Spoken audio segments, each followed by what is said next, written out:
कि उन जगहों पर जहां उनको दफनाया गया वो शिलालेख हमने देखे गए उनकी शहादत के, हालांकि उसमें बाद में वो हटा दिए प्रशासन ने। तो आप इनके लिए क्या कहना चाहेंगे? भाई आप कहें ना, या मुझे सिटीजनशिप दिलवा दे, मैं कह दूंगा। मतलब मैं वहां से कनाडा से आके बोला मैं मर गए। 150 मिलियन मुस्लिम्स में एक नहीं है। वो बेचारे हमारे दोस्त तो फैले, लेकिन वो लिखने पढ़ने वाले हैं। पंजाबी होते तो वो भी गड़गड़ा के बोलते। भाई 10 आदमी ले आए आपकी, वो जो लखनऊ में है निशा हसन, अरे औरतों को आगे आने दीजिए, औरतों के आंदोलन है जो ट्रिपल, ये मर्दों का काम खत्म करें, ये नहीं हो सकता। इनको लेके आए, शबाना आजमी को आगे लें और जूते मार मार के झाड़ू चप्पलों से ठिकाने आ जाएंगे कि करके हम पहले कह रहे हैं मुसलमान कर ही नहीं सकता। अरे जब कर दिया तो कहते मुसलमान हो गया, अब जब दफना दिया तो उसको मजार बना दिया। आज से 500 साल बाद वहां कवालियां हो रही होंगी। क्या आपको लगता है कि घाटी संहिता है उसमें 3 तलाक वाली बात इस पर की शरीयत को आपत्ति है, उसका क्या समाधान हो सकता है और क्या इस मामले में केंद्र सरकार को एक मजबूत कदम लेने की जरूरत है? देखिए, पहले तो ये कि शरीयत जितनी भी है दैट इज मैन मेड, और specifically with all due apologies to feminists, it is all man made. किसी औरत में दम नहीं है शरीयत लिखने का, ना किसी ने एक्सेप्ट किया, ना एक मुसलमान औरत नहीं है जिसने कुरान की तशरीह की हो। तो समझ लीजिए हमारे यहाँ माँ की बड़ी इज्जत होती है, पैर के नीचे जन्नत होती है, सब keep aside the BS. Actually वो पोजेशन होती है, जिस तरह आपकी गधा गाड़ी है, कार रिक्शा है, तो बाप से आप लेते हैं। नंबर 2, शरीयत जो लिखी है you have to reject it. अगर हिंदुस्तान जैसे सेक्युलर मुल्क में आप शरीयत को रिजेक्ट नहीं करते हैं as a source of public law, then you finished. Number 2, आपने 47 में बड़ा सामने चॉइस रखा।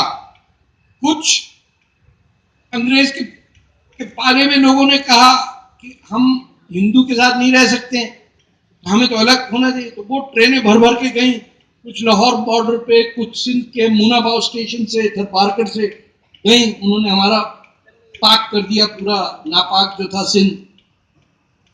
तो ये चॉइस तो हो गई। अब जिसको शरीयत आ रही है वो ट्रेन पकड़े फिर चला जाए, हमने थोड़ी रोका। आपने रोका किसी को? वो ट्रेन पकड़े, बोला हमें शरियत चाहिए, हमें इस्लामिक लॉ चाहिए, ट्रिपल तलाक चाहिए।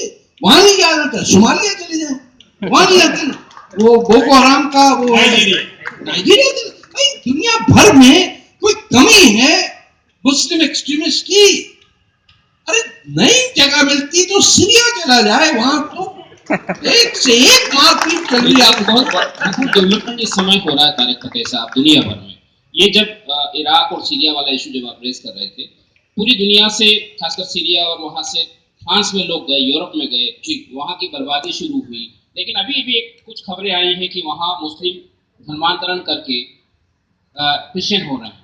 ये जर्मनी से जो शरणार्थी, आपको क्या लगता है कि आगे इस्लाम का क्या भविष्य है धर्म के रूप? देखिए, पहले आते थे हमारे दोस्त पाकिस्तान से, कनाडा, तो वो कहते थे हमारे साथ बड़ी जाति हो रही क्योंकि हम शिया हैं। सारे सुन्नी फिर आ गए शिया बन के, फिर वो वापस सुन्नी हो गए, फिर आए हम कादियानी हैं, तो कादियानी भी ले ली। अब एक नया सिलसिला शुरू हुआ है कि आते के साथ ही आप कहें कि आप क्रिश्चियन हो गए। तो वो बेचारे 400 साल लड़ लड़ा के यूरोप जहाँ पे पहुंचा है, इस जनरेशन को पता नहीं कि वो हकूक, वो सिविलाइजेशन या वो ह्यूमन राइट्स किस 400 साल लड़ाई के बाद उनको मिले। तो अब जो जाके कहता है कि मैं क्रिश्चियन हो गया हूं, तो जाहिर है उसको फिर क्रिश्चियन चर्च क्या करता है, उसके लिए घर बनाता है, उसको सिटीजनशिप मिलती है, 15-20 दिन, 18 दिन, 1 साल, 2 साल क्रिश्चियन होकर रह जाएगा, इसमें क्या फर्क पड़ता है? क्या धोखा है? मेरे सामने तो जो मुसलमान है उसे क्रिश्चियन होने की जरूरत क्या है? प्रवीण ने ये सवाल किया था इस बहाने कि इस नाते इस्लाम का भविष्य धर्म के बतौर क्या है? देखिए, सीधा मुकाबला है अल्लाह का इस्लाम वर्सेस मुल्ला का इस्लाम। 2 टीमें हैं, हमारी टीम जीतेगी। इतने बदसूरत लोग कभी हो सकते हैं? मुझे बताइए कि प्रॉफिट मोहम्मद ने कहा कि तमाम मैसेंजर्स ऑफ गॉड बारे में कहा जाता है, फोकलोर है कि वो वेरी हैंडसम, जो उनको देख के लोग खुश हो जाते थे। ऐसे तो लाखों लोग कन्वर्ट नहीं हुआ ना इस्लाम पे। इस्लाम एक बड़ी सिंपल सी, आप मैथमेटिकल में बात कहना चाहता हूं। प्रॉफिट मोहम्मद आके मक्का में कहते हैं कि मैं एक नया मैसेज लेके आया हूं जिसमें आप किसी के सामने सर नहीं झुकाएंगे सिवाय अल्लाह के। और 25-30 लोग मुसलमान हो जाते हैं जो इस्लाम के लीडिंग फिगर्स हैं, हजरत अबू बकर है, हमजा है, ऐसे लोग। उस वक्त तो कुरान नहीं आया था ना, तो उस वक्त हज भी नहीं था, ना रमजान था, ना कुरान था, ना रमजान था, ना नमाज थी, ना ज़कात थी, ना कव्वाली थी, कुछ भी नहीं था, जीरो से लोग तो मुसलमान हुए ना। इसका मतलब है कि मुसलमान होने के लिए आपको सिर्फ ला इलाहा इल्लल्लाह मोहम्मद रसूलुल्लाह, यही है ना कलमा। हाँ, तो वो उसमें क्या कह रहा है मुसलमान? वो कह रहा है I reject everyone except the creator. तो हमें किसने कहा है कि हम ये बाकी का जो 25 मन का वजन सर पे उठाए लेके चले हैं कि बरेलवी हैं या देवबंदी हैं और यहां से यूं होगा वहां से वो होगा, ये किस चक्कर में डाल दिया हमें भाई? जो हम में मुसलमानों में दहरिये थे उनको हमने कह दिया सूफी। जो हलाज मंसूर हलाज ने खड़ा होके कहा बगदाद में अनाल हक, तूने कहा इसको मार दो, वो खलीफा कहता रह गया अरे भाई मान लो मौलवी की बात, मुझे मारना पड़ेगा तुझे, मुझे अपनी कुर्सी भी अजीज है। उसने कहा no, I am the truth. अनाल हक का मतलब है आई एम ट्रुथ, क्या मतलब? I am God, I am God.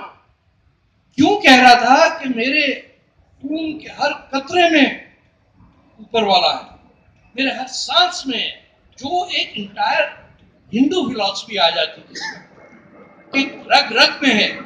ये हिंदुआइज इंडियन इस्लाम बन गया, चाहे वो बुल्ले शाह का है या दारा शिकों का है, या लोग बड़े कम बात को मानने को तैयार है। कबीर वर्ड ही अरबी है, ये बहुत कम लोगों को पता है। ये फिलॉसफी कबीर की जो आई, जो भक्ति मूवमेंट में थी, जो जिसमें इंडियन इस्लाम बढ़ा, वो जिन्ना साहब ने काट के मार दिया। उससे पहले मारा 1857 के, क्या कहते हैं इसको हम, रिवोल्ट था, वॉर ऑफ इंडिपेंडेंस, आजादी नहीं, एक स्पेशल टर्म है उसके लिए। हाँ, उसमें उसके बाद बना ना देवबंद। ये तो अंग्रेज की फाइनल अथॉरिटी में बनी ना वो जगह जहां से सारे जरासीम निकले, जहां की किताबें मौजूद हैं, पढ़ लें आप। तो ये तमाम अरबाइजेशन ऑफ इंडियन इस्लाम का नतीजा है कि 1947 में मुंबई में एक बुर्का नहीं था और आज तकरीबन 50% बुर्का पहन रही है। कि मेरी यूनिवर्सिटी के जमाने में 1970 में पूरी कराची यूनिवर्सिटी के 5000 स्टूडेंट्स में 3000 लड़कियां थी। मैंने आज तक नहीं देखा किसी को हिजाब पहनते हुए, और आज उस यूनिवर्सिटी में कोई लड़की ऐसी नहीं है जो बुर्का नहीं पहनती। आपने कहा चक्कर में डाल दिया, तो इस्लाम को इस चक्कर से बाहर आने की क्या सूरत है? द डिफीट ऑफ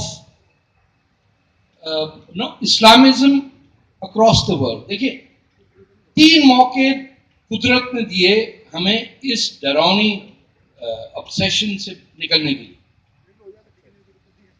सबसे पहला 1971 में दुनिया को चांस मिला to destroy an Islamic state.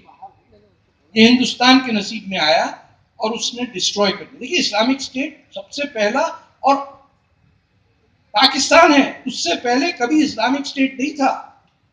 कभी तुर्की में नहीं, कभी ईरान में नहीं, कभी अरेबिया में नहीं। ऐसे ही नहीं, उस मुल्क का नाम एक बंदे के नाम पे, सऊदी अरब, मोहम्मदी अरब नहीं है उसका नाम, सऊदी अरब नाम है। और हिजाज जो उस मुल्क का नाम था, उसमें नजद ने कब्जा किया, वो भी नहीं आपको पता होगा, ना कोई आपको पढ़ाएगा। खैर, हिंदुस्तान में क्या, कहीं नहीं पढ़ाया जाता तो कैसे पता चलेगा। लेकिन ये डिस्ट्रक्शन जो हुई पाकिस्तान की, उसमें आपने वो 5,000 लोग जो वॉर क्रिमिनल्स थे उनको हिंदुस्तान ने माफ करके पाकिस्तान के हवाले किया, क्योंकि ना आपके पास बंगाली बोलने वाला जनरल था कोई, ना फौजी थे। आपने अपने ही प्रिजनर्स के साथ दोस्तियां की, क्योंकि वो भी पंजाबी थे, आप भी थे ना, चलो यार फिल्मा देखने यार तो न्यारी खिलाओ, ये इस टाइप का बिरयानी पकाओ, ये हो गया ना, और साइड आर्म्स दे के बंगाली का आपने दुश्मन करार दे दिया और निकल आए वहां से। ये माने पहले हिंदुस्तान। और वेस्ट में जहां आपकी टर्म्स कंडीशन चलती हैं, आप कहते हैं it will be A demilitarised country, आपके पास 50 टैंक होंगे ज्यादा ज्यादा परेड करने के लिए, अगस्त की 14 तारीख को 5 जहाज होंगे, वो फ्लाई पास करेंगे और कोने में जाके मुर्गा बन जाओ और उठक बैठक करो। इसके बजाय आपने क्या किया, हाय